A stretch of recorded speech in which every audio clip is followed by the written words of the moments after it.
बोलिए सद्गुरुदेव की जय। मुद मंगल में संत समाज, सत्संग में विराजमान भाइयों बहनों बच्चों, कई मीटिंग में ये चर्चा हो रही है कि कबीर पंथी कौन। आप लोग सदगुरु कबीर साहब के विचारों के आधार पर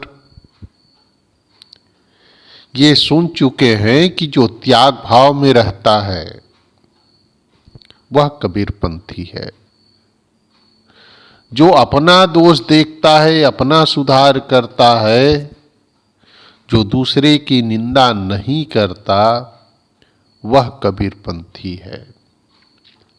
जो अपने मन इंद्रियों को संयम में रखता है और इंद्रियों के झगड़ा को जो मिटा देता है, वह कबीर पंथी है।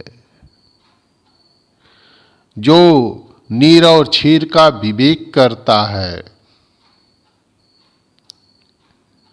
वह कबीर पंथी है। जो राम को मानता ही नहीं है, उसको जानता है, वह कबीर पंथी है। जो लोगों को सही शिक्षा देता है, गुमराह नहीं करता, उसको भ्रम में नहीं डालता, वह कबीर पंथी है। जो जीवता की पूजा करता है, जड़ पूजा नहीं मानता, जिंदा साधु संत गुरु की जो महत्व देता है उसकी पूजा करता है, उसकी आराधना करता है, वह कबीर पंथी है। जो चेतन अस्तित्व को स्वीकारता है, वह कबीर पंथी है। और इसी क्रम में और बहुत से हैं जो मानवता खास बात है कबीर पंथ की। जात पात छुआछूत, हिंदू मुस्लिम, ये सब भावनाओं को जो छोड़ करके केवल इंसान को इंसान समझता है। इंसान का असली धर्म इंसानियत है, मनुष्य का असली धर्म मनुष्यता है। इस पर दृढ़ आरूढ़ होकर के छुआछूत से अलग, अहम हिनत्व की भावना से अलग होकर के जो व्यवहार करता है, जीवन जीता है, वह कबीर पंथी है। इसी क्रम में और कुछ बातें हम जानना चाहेंगे। कबीर पंथ में एक खासियत है आचार पक्ष की। यहां आचार पक्ष की शुद्धता बगैर किसी का कल्याण नहीं हो सकता। ये कबीर साहब ने एकदम पक्का ठोक करके कहा है। यहां क्रियाकांड नहीं है, कर्म कांड नहीं है। किसी भी क्षेत्र में कर्म कांड का महत्व नहीं दिया गया है, किंतु कर्मों की शुद्धता पर पूरा जोर दिया गया है। कर्मों की शुद्धता के लिए कबीर साहब ने कहा है, जो कुछ करो सो पूजा। इतना सुंदर कर्म करो, इतना सुंदर कर्म करो कि जो भी करो वो पूजा बन जाए, जिसको लोग सबको स्वीकार करें। जो कुछ करो सो पूजा, एक कबीर साहब की अमर वाणी है कि कर्म इतना शुद्ध हो जाए, इतना शुद्ध हो जाए कि जो कुछ कर रहे हैं वो सब पूजा का ही रूप बन जाए। जहाँ जहाँ डोलो सो परिक्रमा, ये सब कहा है। कि जहाँ भी डोलो, जहाँ भी जाऊं, जहाँ भी यात्रा करूं, वो पूजा का रूप बन जाए। वो कब बनेगा? सब शुद्धता होगी। दिल की शुद्धता होगी तो कर्मों की शुद्धता होगी। कर्मों की शुद्धता ही ये सबसे कल्याण मार्ग में उपयोगी है। इसलिए जो खान पान में जो हम गड़बड़ी करते हैं, चाहे नशा का रूप हो, व्यसन का रूप हो, वो सब त्याज्य है। और कबीर पंथ में इसलिए खान पान की शुद्धता पर बहुत जोर दिया गया जात पात की शुद्धता पर नहीं कहा गया, खान पान की शुद्धता है। जात पात पर साहब ने इतना जो वो कहा कि मनुष्य मनुष्य है, किंतु खान पान पर, खान पान जब तक आप जिभ्य, कहीं कबीर जिभ्या के लंपट, ये जिभ्या के लंपटी लोग, यही विधि प्राणी नरक परे जो गलत काम करता है। तो इसलिए हिंसा का विरोध कबीर साहब ने, खान पान में जो हिंसा करते हैं उसका एकदम विरोध किया है। ऐसा विरोध किया है, पंडित को कसाई भी कहा है। संतों राह दुनो हम ढीठा, हिंदू तुरुक हठा नहीं माने, स्वाद सबन को मीठा। ये सबको स्वाद स्वादासक्त हो गए हैं, और जो स्वादासक्त में जीता है, निर्जीव आगे सरजीव थापे। साहब ने कहा खा रहे हो खुद और भगवान का नाम लेकर के खाते, कितना बड़ा पाखंड। जिभ्या को वश में नहीं करना चाहते हैं, मूक प्राणियों को मार करके अपने ये पेट भरना चाहते हैं। साहेब कहते हड़िया हाड़ हाड़ मन थरिया मुख। अरे भाई ये हड्डी में हाड़, सब हाड़, इसका इतना साहब ने विरोध किया है मांसाहार का। तो मांसाहार जो करता है वो कबीरपंथी नहीं हो सकता। हाँ, जो भी है, किसी भी जीव को सता करके जो पेट भरना चाहते हैं, कबीर साहब कहते हैं वह कबीरपंथी, उसको कबीर पसंद नहीं करते। जो कबीर पसंद नहीं करते वैसा काम करोगे तो आप कबीरपंथी नहीं कहला सकते। सुमृत सुहाय सबे कोई जाने, हृदया तत्व न बूझे। निर्जीव आगे सरजीव थापे, लोचन किछो न बूझे। सब कोई कहते हमारे शास्त्रों में लिखा है। साहब कहते शास्त्र की बात को जाने दो। जो तोहरा है साचा देवा खेत, या एक जगह और आया है कि तू कहता कागज लेखी, मैं कहता आखन देखी। तुम कागज के लिखी हुई बातों पर विश्वास करते हो, कबीर साहब कहते हैं मैं आंखों से देख करके जानना चाहता हूं। किसी जीव को मारते हो तो प्रत्यक्ष अनुभव के, आंखों से देखना मतलब इंद्रियों से अनुभव करना, मन से अनुभव करना। आपको कोई थोड़े से भी ठोकर लग जाता है, कितना दर्द होता है। तो जिस प्राणी को मार करके खाया जाता है और उस प्राणी को जब मारा जाए, उस पर छुरा चलाया जाए, तो उसके दर्द का अनुभव आपको नहीं होता है। इसलिए शुद्धता बहुत जरूरी खान पान पर। यहाँ तक कबीर साहब ने कहा इसलिए शास्त्रों की बातों को, उसी बातों को मानना चाहिए जो हितकर हो। परंपरा की बातों को भी वही बातें मानी जा सकती है जो हितकर हो, और जो बातें हितकर नहीं है, अपने को दुख देता है, प्राणियों को दुख देता है, समाज को दुख देता है, सब जगह घृणा पैदा करता है। साहब कहते हैं ये काम चाहे धर्म के नाम से हो, चाहे ऐसे ही जिभ्या के लंपटी के नाम से हो, किसी भी जीव को मारना, मार करके खाना, कबीर साहब उसके घोर विरोधी हैं। और भगवान के नाम से यदि करते हो तो कबीर साहब ने तो कहा यदि आपका देवता सच्चा है और सचमुच वो करने के लिए खाना चाहता है तो खुद वो मार के खा लेगा, तुम क्यों निमित्त बनते हो भाई। माटी के करी देवी देवा, माटी मिट्टी पत्थर आदि के देवी देवता बनाते हैं, और काट काट जीव दैया जी, और जीवों को काट काट करके वहां आप अर्पण करते हो कि देवी को मांस चाहिए। कबीर साहब कहते हैं जो तोहरा है साचा देवा, यदि आपका देवा, आपका देव सचमुच सच्चा है, देवी हो देवता हो जो भी हो, तो जब उसको भूख लगेगी तो खेत में चरते हुए गाय को या जो खाना है उसको खा लेगा। आजकल हिंसकी पशु हैं, क्या उसको कोई काट के देता है क्या? ये भूख लगती है अपने अनुसार से अपना वो जुटा लेता है।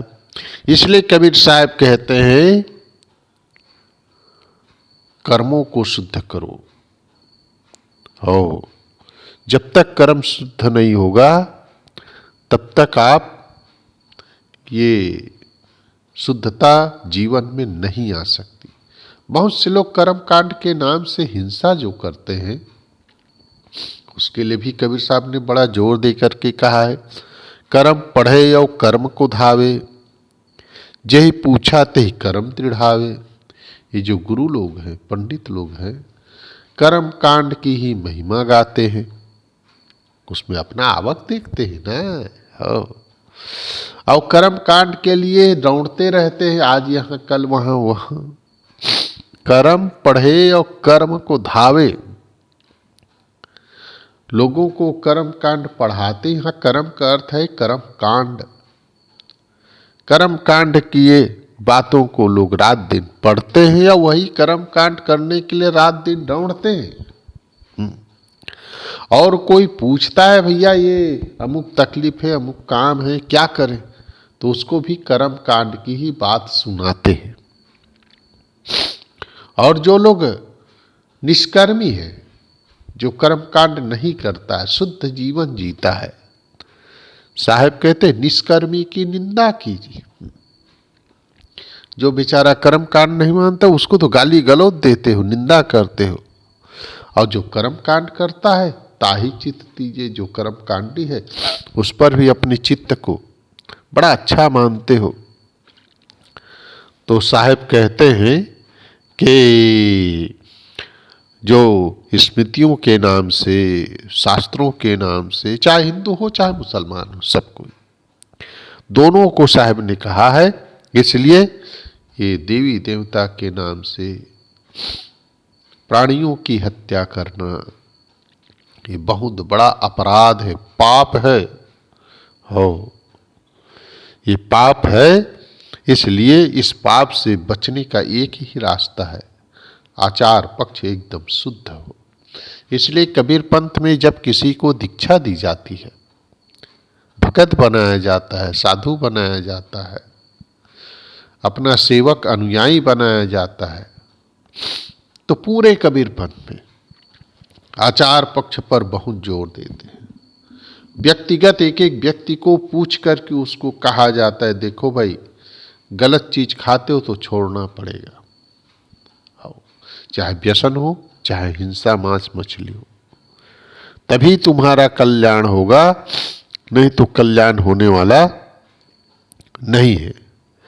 दूसरी एक मान्यता लोगों में है कि मंत्र के बल पे सब आदमी ठीक हो सकता है, मंत्र के बल पे बड़े बड़े काम हो जाते हैं,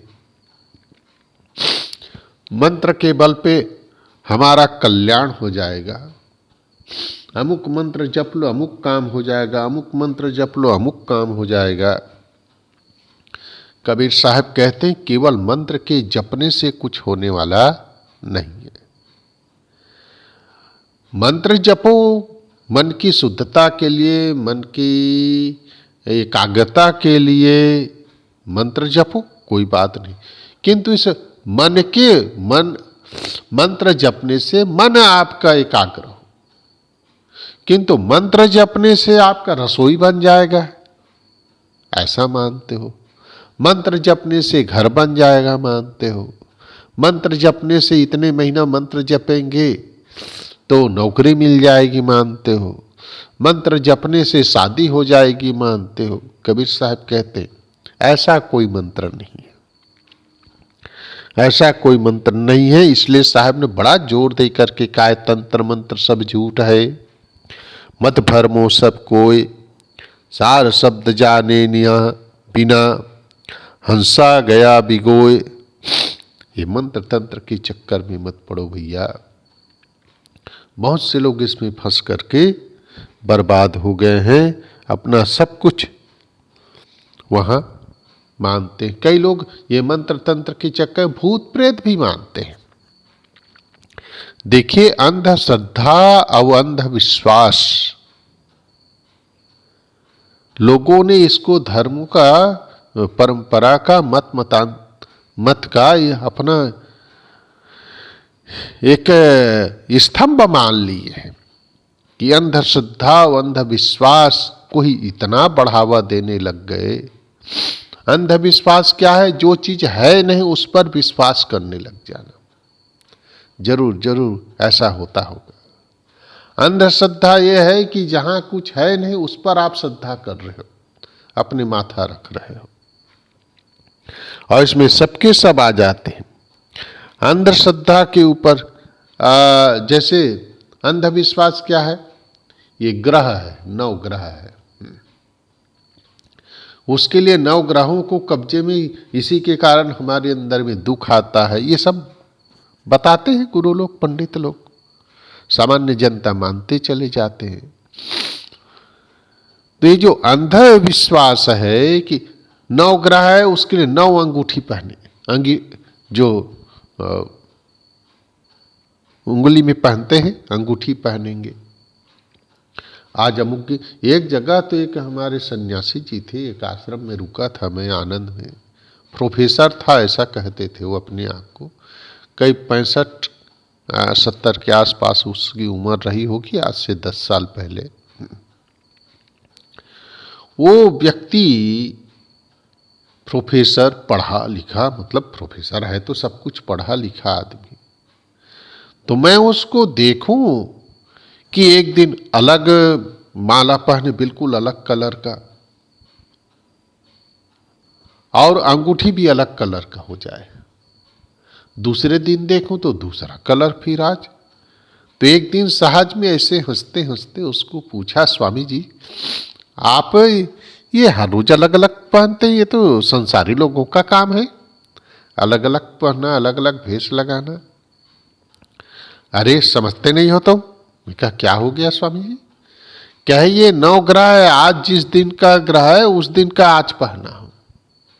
9 ग्रहों के लिए अब सन्यासी देखिए सब कुछ छोड़ डाला, पढ़ा लिखा भी है, कि अंधविश्वास उनके अंदर में भरा हुआ है कि नख से मेरा कल्याण हो जाएगा। और इतना रोगी था वो, डायबिटीज, ब्लड प्रेशर, ये सब उसको घर कर गया था। जो चीज वो नख से अपने आप को, ठीक है, ये है अंधविश्वास। और यहां तक कि हमारे गुरुदेव जी तो बहुत इस पर कहा करते थे, अंगूठी पहनने से आपका हाथ शुद्ध नहीं होगा, अशुद्धियां हो सकती है, अशुद्धियां से आप रोगी हो सकते हैं, किंतु अंगूठी पहन करके आपका कल्याण नहीं होगा। हाँ, शादी विवाह में कुछ पहनना, शौक से पहनना अलग है, और अंधविश्वास के माध्यम से पहनना अलग है। जो बिल्कुल सामान्य बेचारा गांव के लोग रहते हैं, जिसके पास ज्यादा धन दौलत ऐसा भी नहीं है, वो आदमी अंगूठी लगभग पहनता है नहीं। कहीं शादी विवाह में पहन लिए तो पहन लिए, बाद में फिर कहीं मेला भंडारा, कहीं सगा संबंधी में जाना होगा, उस दिन सारे गहने वहने पहनते, तो वैसे वो भी अंगूठी वगैरह पहन लेते हैं। किंतु ये जिसको हम पढ़े लिखे कहते हैं, डॉक्टर कहते हैं, इंजीनियर कहते हैं, मास्टर कहते हैं, वे लोग ये अंगूठी और उसके नग के चक्कर में इतना फंस गए हैं। साहब कहते हैं तंत्र मंत्र के चक्कर में जो फंस जाता है, ये कबीरपंथी का लक्षण है। कर्म को शुद्ध करो भाई, कर्म शुद्ध होगा। ये तंत्र मंत्र के यदि सही होता तो साहब उदाहरण भी देते हैं, गुरु वशिष्ठ मिली लगन सुधायो, सूर्य मंत्र एक दीन है, जो सीता रघुनाथ विवाही, पले का संचन के। तंत्र मंत्र यदि गुरु वशिष्ठ है, सतानंद है, और ये लोग विश्वामित्र हैं, तीनों मिलकर के राम के शादी में आए थे, और तीनों ने मंत्र जपा था वहां पर, सूर्य का मंत्र वहां जप करके सब किया।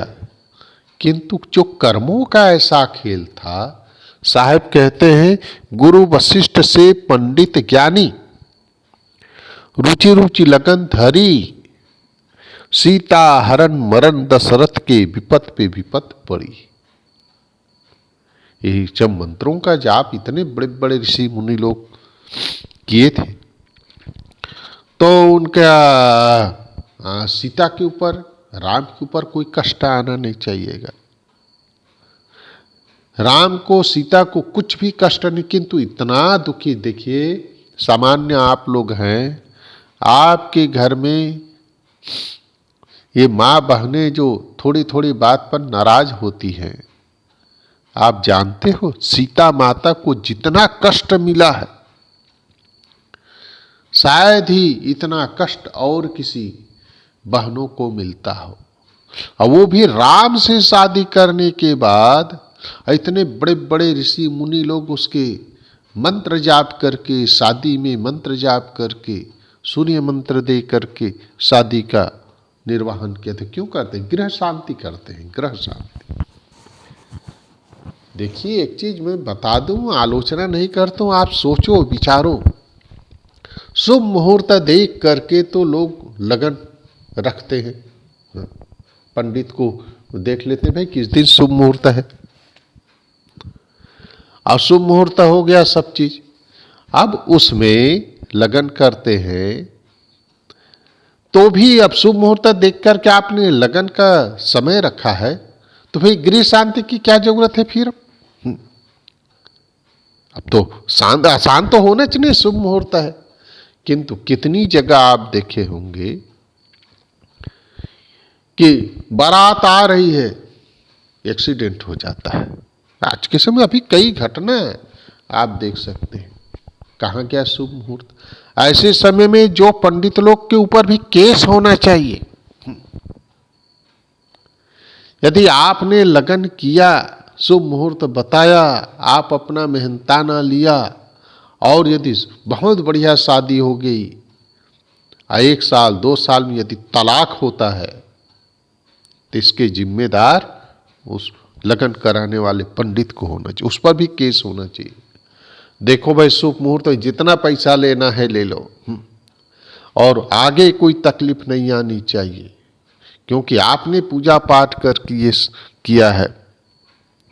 तो साहब कहते हैं ये शुभ मुहूर्त, ये मंत्र जाप करना, तंत्र मंत्र करना, किसी महिमा मंडित करना, कोई कर्म कांड करना, इससे यदि आप सोचते हो कि हमारा घर का काम पट जाएगा, तो साहब कहते हैं ये कुछ भी इससे होने वाला नहीं है। इसलिए कर्मों को सुधारोगे, सावचेती रखोगे, तब आपका कल्याण होगा। कबीर पंथी लोग श्राद्ध का नहीं खाते, याद रखिए, श्रद्धा का खाते। श्रद्धा, श्राद्ध का नहीं, श्रद्धा का खाते हैं। इसलिए साहब ने कहा ये भरम की बातों को छोड़ करके और ज्ञान की बातों में मन को लगाओ। भरम बढ़ाती हूं लोक में, भरम मढ़ा सब ठाव। साहब कहते तीनों लोक में, सभी जगह देखो, तीनों लोग बीजक में या कबीर वाणी में बहुत जगह है। 3 लोक का अर्थ है पूरे संसार में, चाहे जहां देखो वहां। ये मत देखो कि ये खाली हिंदुओं में ही ये तंत्र मंत्र है, सभी में, सब पंथ वाले लोग, हिंदू मुसलमान ईसाई, सब जगह कुछ न कुछ तो इसके लिए है। इसलिए सब आदमी भ्रम में पड़े हुए हैं। कबीर साहब पुकार करके कहते हैं कि तुम भ्रम में पड़ गए हो, उस भ्रम से अपने आप को अलग करो। इसलिए, और अलग करके क्या है, उसकी हकीकत को समझो। साहब ने तो एक जगह इतना कहा है कि झूठा कबहू न करी है काज। ये झूठे क्रियाकांड से तुम्हारा काम होने वाला नहीं है। झूठा कबहू न करी है काज, हाँ बरजो तो सुनो नीलाज, है नीलज मैं तुमको मना करता हूँ, ये सब छोड़ दो। और क्या करो, छाड़हु पाखंड मानहु बात। पाखंड को छोड़ो और बात को मानो। कौन सी बात को? हकीकत को। नहीं तो परबेहु यम के हाथ। नहीं तो यम मतलब ये आपको धोखे में डालने वाले बहुत से दुनिया में पड़े हैं, वो आपको धोखे में डाल देंगे और आपका कुछ भी होने वाला नहीं है। इसलिए कबीर पंथ में ये जो तंत्र मंत्र अंधविश्वास, ये करने से वो मिलेगा, वो करने से वो मिलेगा, कबीर साहब कहते हैं इससे नहीं मिलता है, कर्मों से मिलता है। कर्मों को शुद्ध रखो तो तुम्हारा कल्याण होने वाला है। इसलिए खान पान रहन सहन सब में पवित्रता चाहिए, शुद्धता चाहिए, दया भाव चाहिए। और जो दया भाव रख करके जीता है, जिसका खान पान सब पवित्र है, साहब कहते हैं वो कबीर पंथी है। जो हमारे शास्त्रों में कहा गया है अहिंसा परमो धर्म है, सदगुरु कबीर साहब ने उसी अहिंसा के हिमायती हैं। हिंसा का त्याग बताते हैं, मांसाहार का विरोध करते हैं और दया भाव को, जहाँ दया तहाँ धर्म है। आप धार्मिक बनते हो, दया नहीं है तो आपके पास धर्म नहीं हो सकता। जो दया भाव रखता है वह कबीर पंथी है। किंतु ये जो जिभ्या के लंपटी लोग हैं, चाहे वो ब्राह्मण हो चाहे मुसलमान हो, सब जगह ये खान पान ईश्वर के नाम से करते हैं। साहब उसको बहुत ही कड़े शब्दों में कहते हैं कि संतों राह दोनों हम ढीठा। मैं दोनों लोगों को देखा, दोनों रास्ता वाले को देखा, हिंदुओं को भी देखा हूँ और मुसलमानों को भी देखा हूँ। क्या देखे हैं? हिंदू तुर्क देखे हैं कौन, दोनों कौन है? हिंदू और मुसलमान दोनों हटा नहीं माने। बात जो कहो ज्ञान की बातें, रोकने वाली बातें, ये कोई मानते नहीं है। स्वाद सबन को मीठा, क्यों नहीं मानते हैं? क्योंकि सबको स्वाद चाहिए, सबको स्वाद चाहिए। एक जगह तो पंडितों को इतना लताड़ा है कबीर साहब ने, संतों पांडे निपुण कसाई। है पांडे जी, आप तो बड़ा निपुण कसाई, बड़े चालाक कसाई है। बकरा मार भैंसा पर दावे, दिल में दर्द न आई। बकरा को मारते हैं, भैंसा को मारते हैं, गाय को नहीं मारते हिंदू परंपरा में। किंतु मुसलमान लोग बकरीद के दिन बकरी को तो मारते हैं, बकरा को तो मारते हैं, गाय को, ऊँट को, घोड़ा को, पता नहीं कोई जानवर। हरे राम राम राम राम। साहब कहते हैं ये सब को छोड़ दो और पंडित हो तो, क्योंकि पंडित हो तो पंडित का काम करो भाई, ज्ञान का काम करो। पंडित एक अजरज बड़ होई, एक मरी मुए अन्न नहीं खाई, एक मरी सिझे रसोई। जो तोहरा को ब्राह्मण कहिए तो काको कहिए कसाई। ये धर्म के नाम से जो इस तरह से जो जीवहीनता करते हैं, उस पर कबीर साहब ने पूरा इतना जोर दिया है कि पूछो मत। भूला बे अमक न दाना, जिन हरदम राम ही ना जाना।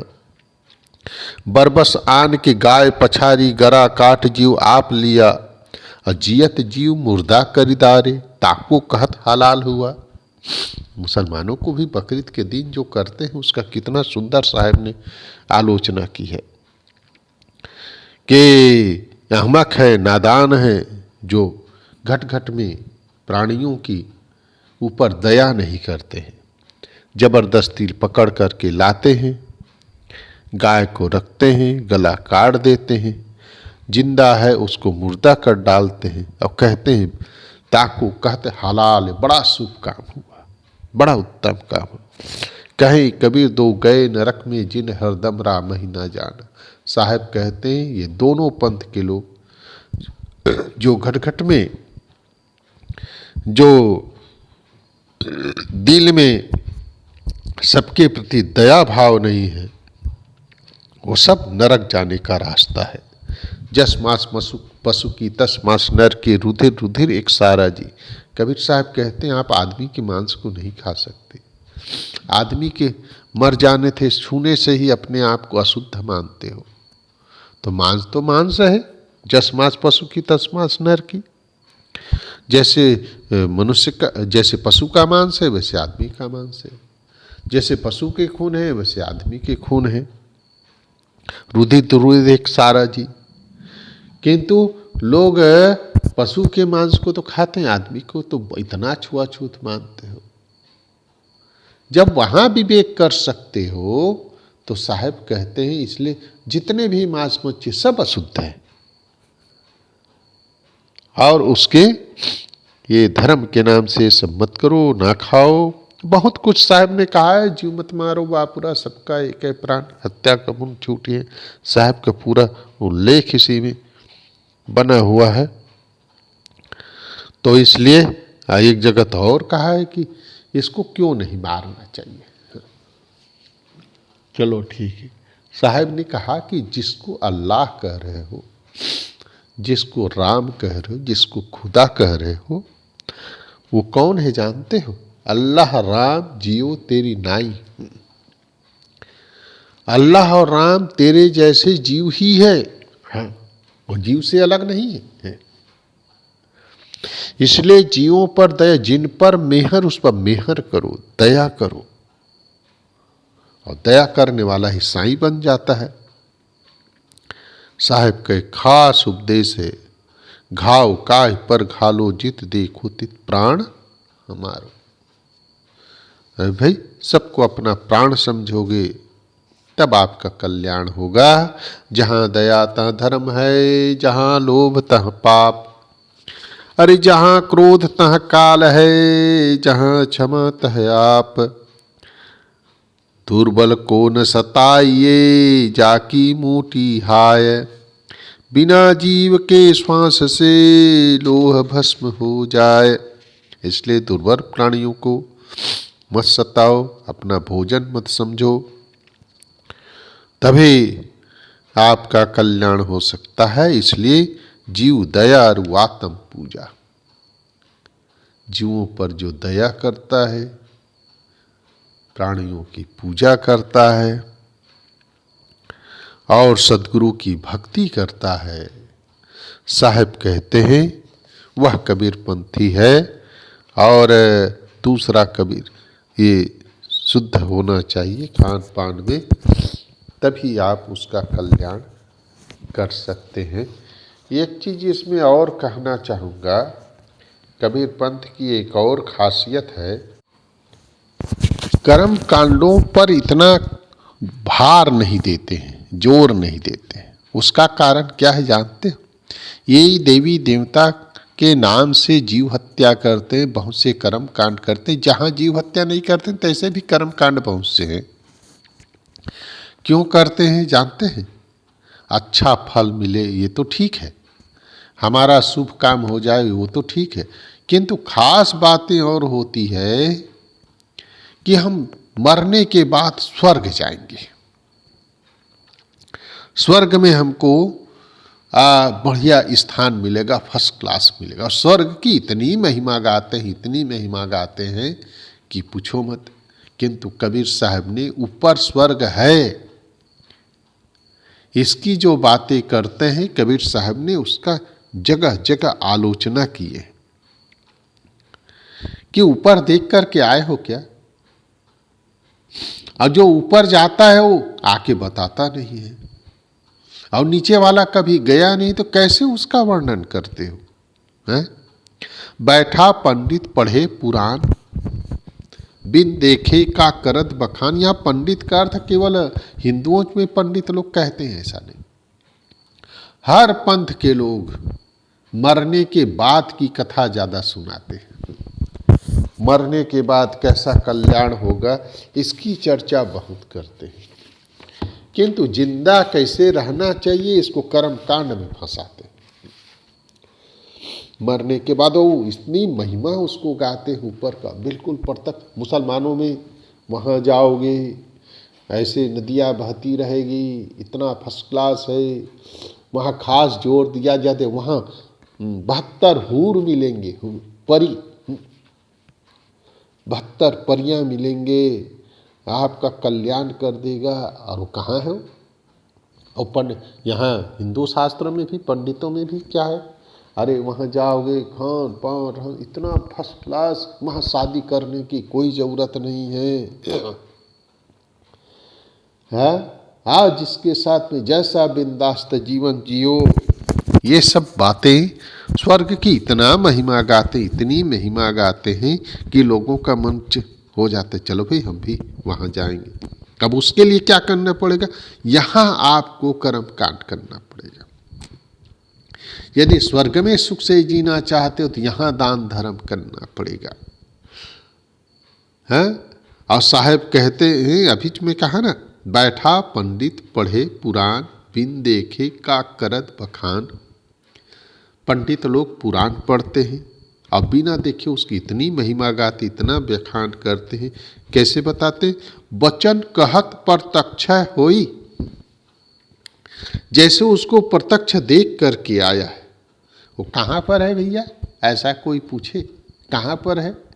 अरे ऊपर है। ऊपर मतलब है कहाँ पर? चौकस एड्रेस उसका कोई बताता कितने ऊपर है, 1 किलोमीटर है कि 2 किलोमीटर, कहाँ पर है? और सबका जो स्वर्ग है ऊपर में है, सबका अलग अलग है। और कहाँ है? ऊपर में रहता है। एक छोटा सा उदाहरण बता दूं कैसे लोग समझाते हैं और कैसे हम उसमें भोला बन जाते हैं। एक सोसाइटी थी, जैसे कॉलोनी नहीं होती है गांव में, सिटी में, एक ही तरीके से मकान बना है, बिल्कुल घर नंबर याद ना हो तो आप जान नहीं सकते। वैसे ही सड़क है, वैसे गली है, वैसे चार दीवार, सब चीज़ वैसे। तो एक छोटा सा बच्चा, 2.5-3 साल का लड़का, 2.5-3 साल का लड़का, खेलते खेलते दूसरी तीसरी गली में चला गया। अभी की प्रकार का घर बा, उसको घर मिले ना। वो रोने लगा तो सामने एक भाई निकले और कहे, क्या है बेटा, क्या है क्या है? हमारा घर कहाँ पर है? अब रोने लगा तो किसका बच्चा है, किसका बच्चा है? 2-4 शहर में चले गए, कोई जानते नहीं थे। तो उस व्यक्ति ने सोचा चलो इसको पूछ लेते हैं कहाँ पर इसका घर है, तो उसको वहाँ पहुँचा देंगे। तो उसको चॉकलेट वॉकलेट को दिया, बिस्कुट वगैरह, फिर उसको पूछने लगा, अच्छा बेटा ये बताओ तुम्हारा घर कहाँ पर है? लड़के ने कहा मामा के घर के सामने है। पता चला भैया कहाँ पर उसका घर है, एड्रेस नहीं चला ना पता। फिर दूसरा उसको पूछा, अच्छा बेटा मामा का घर कहाँ पर है? वो कहता हमारे घर के सामने है।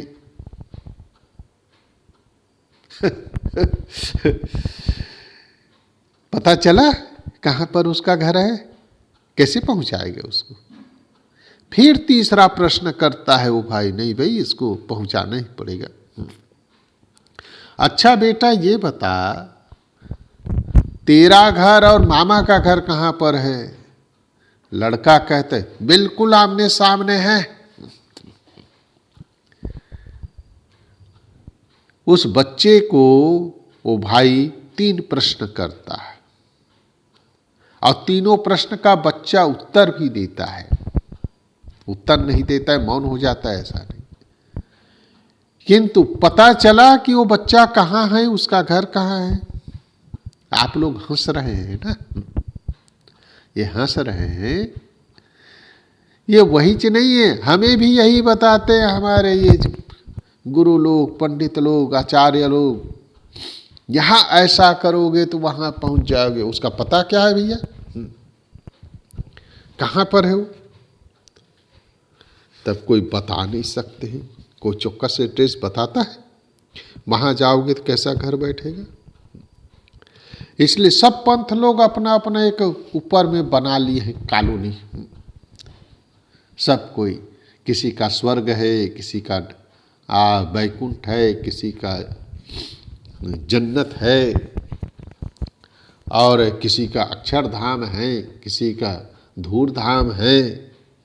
अब कबीरपंथी लोग भी बना लिए हैं अपना ऊपर। जानते हो कौन है? सोसाइटी का नाम क्या है? सतलोक। और यहां से देखा नहीं है। कैसे आप मानते हैं? कबीर साहब कहते हैं इसलिए कि ऊपर की जो मान्यता है, ऊपर में कहीं पर है, वो कोई जानता नहीं, देखा नहीं। मन बुद्धि जहवन पहुंचे हो रमैया राम। साहब कहते हैं तहां खोज कैसे हो रमैया राम। जहां आपके मन बुद्धि और कुछ भी नहीं, वहां आप कैसे खोज कर लिए भाई? कैसे जाने? इसलिए साहब कहते हैं कहीं कबीर सुनो संतो हो रमैया, रे रमैया राम। हे घटघट में रमने वाले राम, मन बुद्धि ठीक फैलायहु हो रमैया राम। ऊपर मन को मत फैलाओ, अंदर फैलाओ, अंदर की ओर देखो। ऊपर कुछ नहीं, वाह वाह वाह कहे सब कोई, वाह वाह कहे काज नहीं। वहां है, वहां है, वहां है, वहां है।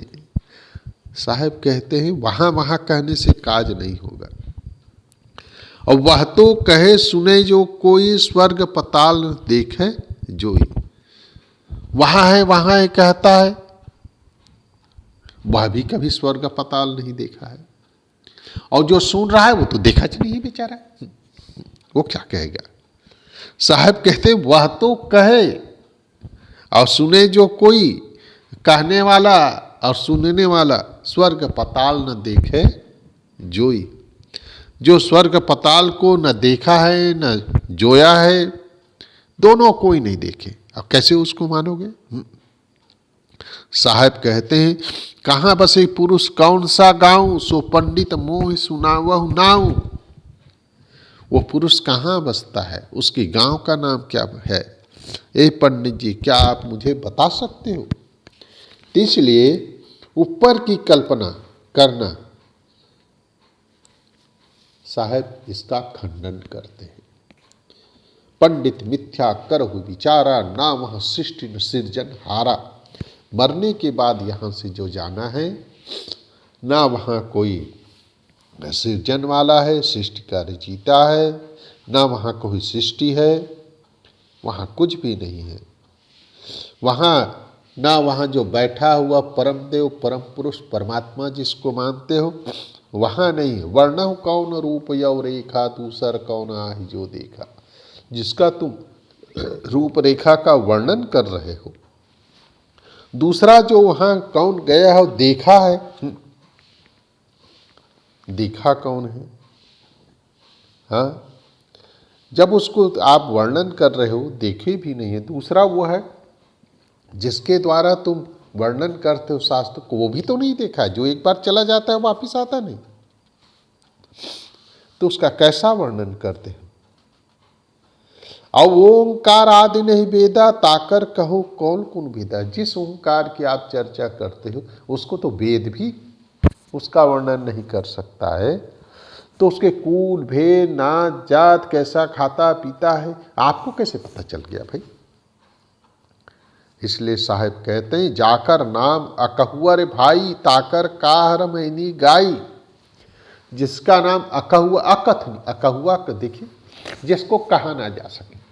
साहब अपनी देहाती भाषा में इतना सुंदर शब्द रखते हैं, जाकर नाम अकहुआ रे भाई। अकहुआ जिसको कहा ना जा सके, उसकी क्या रमैनी गा रहे हो भैया? उसकी क्या प्रार्थना कर रहे हो? जिसको कहा नहीं जा सकता फिर भी कह रहे हो। कहो निरंजन कौने बानी, हाथ पाव मुख श्रवण जिभ्या नहीं, का कहूँ जपही हो प्राणी।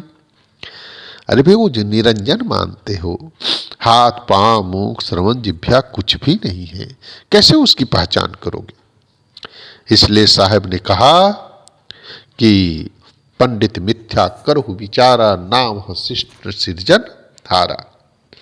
मिथ्या विचार मत करो, लोगों को झांसे में मत डालो, और असली चीज की बात। अब खाली ही पंडितों को कहा, ऐसी बात नहीं है। साहब ने शुरू में मैं कहा था ना, राह दोनों हम ठीठा, संतों में दोनों रास्ते देखा हूं। अब मुसलमानों को भी तो वही साहब ने खूब कहा है। क्या कहा है? दर की बात कहो दरवेशा, बादशाह है कौने भेषा। है भाई, वो दर की है दरवेशा, दरवेश मतलब फकीर है जो मुसलमानों में होता है। बादशाह को मिलने की बात करते हो तो ये बताओ कहाँ कूच कहाँ करे मुकामा, मैं तो ही पूछो मुसलमाना।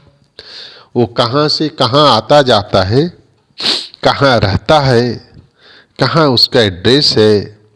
ऐ मुसलमान भाइयों, मैं आपसे भी पूछ रहा हूं, लाल जर्द की नाना बाना, कौन सूरत को करो सलामा।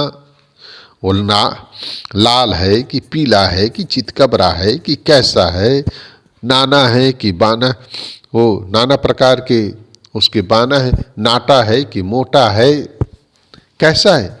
ऊपर आकाश में ऐसे शून्य में आप पुकार करते, वो कैसा है। वो मैं नहीं कह रहा हूं, मेरे सदगुरु ने आज से 600 साल पहले ये प्रश्न उठा दिया था। इसका उत्तर उस समय के भी बड़े बड़े मौलवी लोग उत्तर नहीं दे पाए, बल्कि कबीर साहब के ऊपर भड़कते रह गए थे।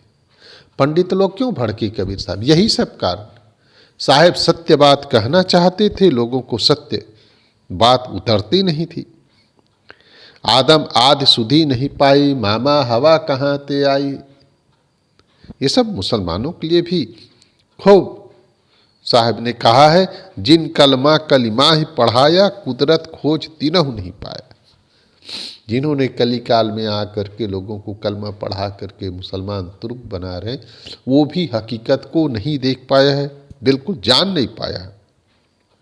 इसलिए साहब कहते हैं हकीकत को समझना है तो ये जो ऊपर की मान्यता जो रखते हैं, ऊपर वाला है ऊपर वाला है, साहब कहते हैं ऊपर वाला कुछ मिलने वाला नहीं है। खास बातें अब मैं अपने विचारों को प्रवचन को समेटना चाहूँगा। अब ऊपर नहीं है तो खास, ऊपर नहीं है तो कबीर साहब क्या मानते हैं, कहाँ पर है वो? साहब कहते हैं दिल में पूरब दिशा हरि को बासा, पश्चिम लह मुकामा। दिल में खोज दिलहि माँ खोजो, इहे करीमा रामा। हिंदू लोग पूरब में भगवान को मानते हैं, इसके मतलब पूरब में इनका स्वर्ग है। और ये जो मुस्लिम समाज है वो मानता है पश्चिम में हमारा अल्लाह का मुकाम है। साहब कहते हैं वहाँ नहीं है, एड्रेस भी पक्का होना चाहिए। एड्रेस कहाँ है? दिल में खोज दिलहिमा खोजो, दिल में खोजो दिल में, यह करीमा करीब और राम दिल में बैठता है। इसलिए भी किसी जीव को ना मारने की बात साहब कहते हैं। दिल में बैठा हृदय बसे ही राम न जाना। जिस भगवान को पाने के लिए ऊपर जाना चाहते हो, साहब कहते हो हृदय में बसा है। घट घट है अविनाशी सुनो तकी तुम शेख। जिस अविनाशी तत्व को, अल्लाह को, खुदा को, ऐ शेख तकी, उस समय के बहुत प्रसिद्ध गुरु थे कबीर साहब के समय, उसकी बड़ी ख्याति थी। और राजा महाराजा के यहाँ जो लोग आते जाते हैं उसकी ख्याति तैसे ही बढ़ जाती है। राजा महाराजा से उस समय के सिकंदर लोदी से जुड़े हुए थे, उनके गुरु थे, तो उनका नाम तो ऐसे भी प्रसिद्ध हो जाता है, कौन उनके यहाँ आता जाता है। तो इसलिए वहाँ पर साहब कहते ऐसे एक तकी घट घट में वो अविनाशी तत्व जिसको तुम पाना चाहते हो, जिसको पाने के बाद आदमी बिल्कुल स्वर्गीय हो जाता है, वो घट घट में है। तेरा साहिब है घट भीतर, बाहर नैना क्यों खोले। जो साहिब है वो घट के भीतर में बैठा है, फिर बाहर कहाँ होगा। इसलिए प्राणियों के साथ में, मनुष्यों के साथ में सही व्यवहार कर को। घट घट में वही साईं बसत हुई, कटु वचन मत बोल रे। एक घट घट में वो साईं बसता है भाई। जिस साईं को तुम ऊपर खोजना चाहते हो वो तो घट में है। इसलिए किसी के साथ कटुता का व्यवहार मत करो, कटु बोलो भी मत, कटु व्यवहार भी ना करो उनके साथ में। वो कहाँ बैठा है? घट के अंदर में बैठा है। जय खोजत कल्पो गया घटई माहि सो मूढ़। जिसको तुम खोदते खोदते अनेक कल्प बीत गया, वो मूल तत्व कहाँ बैठा है? घट में बैठा है।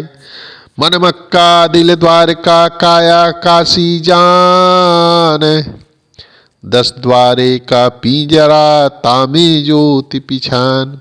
साहब कहते मन को मक्का मान लो, दिल का द्वारका मान लो, एक काया इसी को काशी समझ जाओ, और 10 द्वारे का ये पिंजरा जो है, कहीं पर 9 द्वार का है, कहीं पर 10 द्वार का है।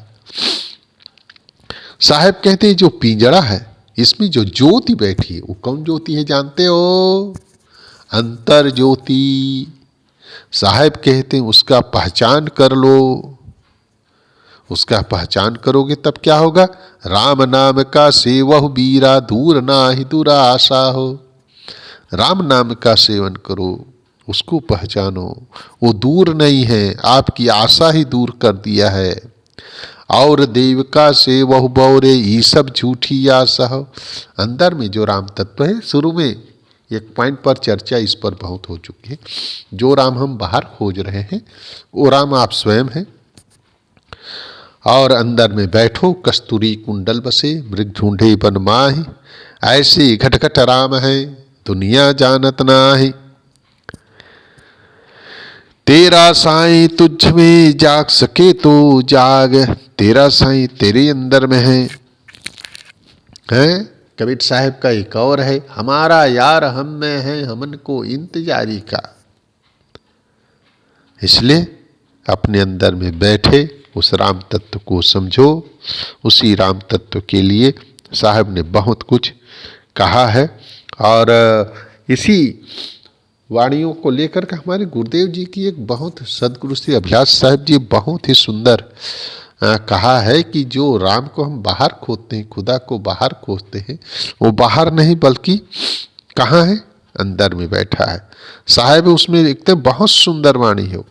वेदों में और किताबों में राम रहीम नहीं है, ना है आकाश के ऊपर न तो पाताल में ही है। वेदों में और किताबों में राम रहीम नहीं है, न है आकाश के ऊपर न तो पाताल में ही है। ऐ काजी पंडित सुन लो जो राम रहीम तुम्हारे। ऐ काजी पंडित सुन लो जो राम रहीम तुम्हारे। घट घट में बोल रहे हैं इनको दुख मत दो प्यारे। घट घट में बोल रहे हैं इनको दुख मत दो प्यारे। इसलिए साहब की वाणी है कि आत्म दहन जय ठौर है वचन कबीर उपदेश। आत्म तत्व जिस ठौर पे रहता है उसी के उपदेश कबीर साहब करते हैं।